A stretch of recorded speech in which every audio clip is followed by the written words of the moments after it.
Hi guys, this is me, Dr. Jayanti Ghosh. A very good evening to one and all.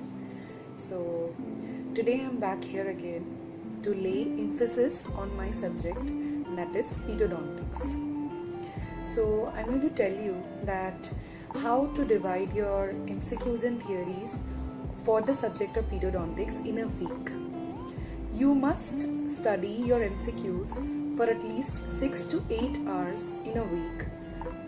That lays down to at least 1 hour in a day, and for the case of theory you have to give 10 hours a week, that is at least 1 to 1.5 hours a day. So theory should be revised over and over again, and more amount of MCQs you practice, the more amount of fluent you become with your subject. So when many students, they ask me, that is, when to study pedodontics. So like I tell them that pedodontics can be studied after studying your 4 subjects, that is your basic sciences, orthodontics, oral medicine and radiology, then pedodontics. So what are the different types of topics in pedodontics? First, going with child psychology.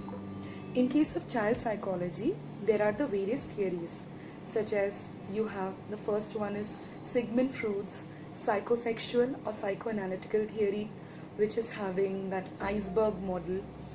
There are various questions relating to the topography of iceberg, what is the ratio of unconscious, subconscious and conscious mind, then id, ego and superego.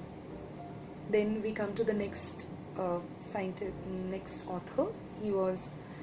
That is Erik Erikson's the various theories, that is trust versus mistrust, and the various types, industry versus inferiority.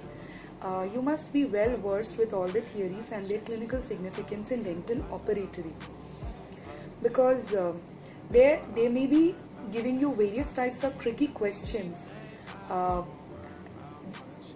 like asking you to correlate. That is, there must be a question between correlation between your Sigmund Freud's theory as well as Erik Erikson's theory. And then there is a next theory called as Jean Piaget's cognitive theory, which is divided into your operational stage, pre-operational stage, sensory motor stage.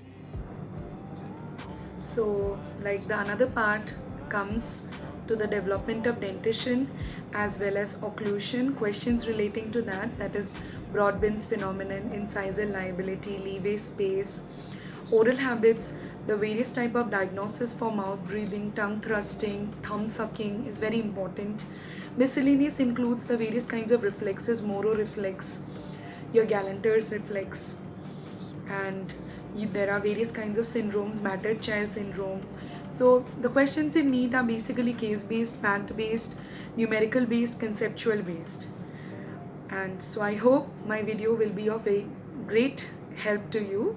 So if you like it, please do subscribe and post your comments in my comment section. Thank you.